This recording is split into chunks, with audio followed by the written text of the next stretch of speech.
To je jak to vysielanie pre školy, čo tak utekalo do školy, to si ty pamätáš?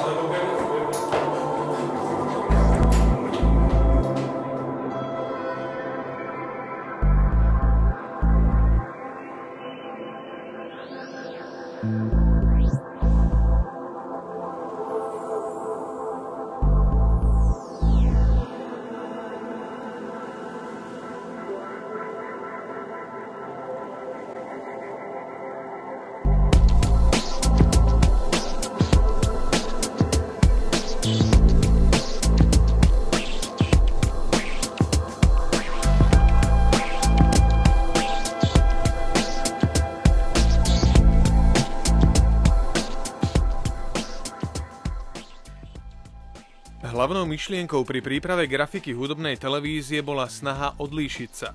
Bolo potrebné vypracovať koncept, ktorý bude originálny a zábavný. Koncept, ktorý poskytuje dostatok tvorivého priestoru na tvorbu množstva staničných identov, ktoré sa v prípade hudobnej televízie zobrazujú vo vysielaní častejšie než pri plnoformátových alebo tematických televíziách.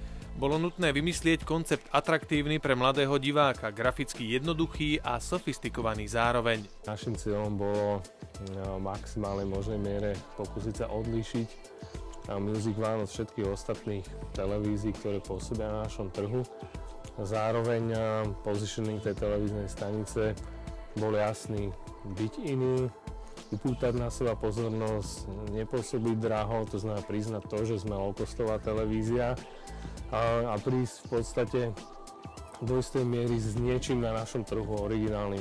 Ono koncept pixelovej grafiky ako taký nie je nič nové, ako poznáme sami, že existuje viacej rôznych klipov, rôznych výtvarných diel, ktoré sa tejto téme venujú. My sme sa však rozhodli preto z viacerých dôvodov. Jednak, že sme nováčik na slovenskej televíznej scéne a jednak preto, že sme chceli túto tému rozvinúť.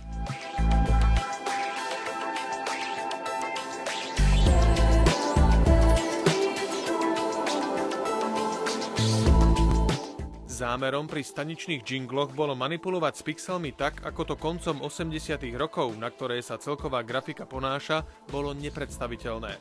Štvorec sme otáčali a pohybovali súčasným, moderným spôsobom v trojrozmernom prostredí. Vznikla nám teda v našom prípade nie dvojrozmerná, ale trojrozmerná sieť pixelov. Z nich je taktiež vytvorené logo televízie Music One, ktoré je hlavným objektom každého identu.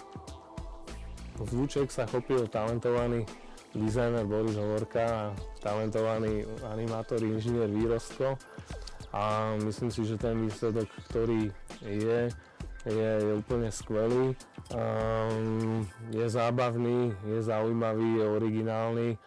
A za pozornosť snáď ešte stojí to, že tomu štýlu tej pixelovej grafiky, tej grafiky počítačov prvej generácie, ako sme to my pracovne nazvali, Atari Style. Hudba je čisto generovaná analogovo a dodatočne upravená, skreslená tak, aby sme dosiahli sound, ako mali povestné Ataričko alebo Commodore.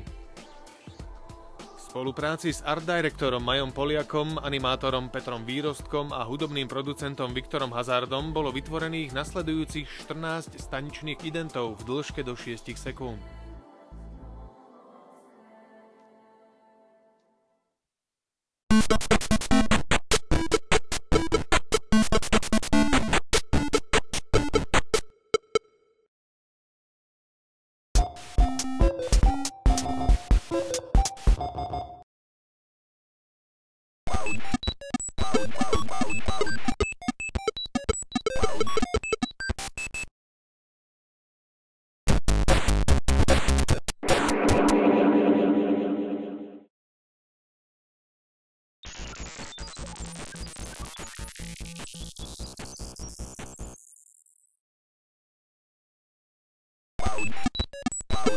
Wow.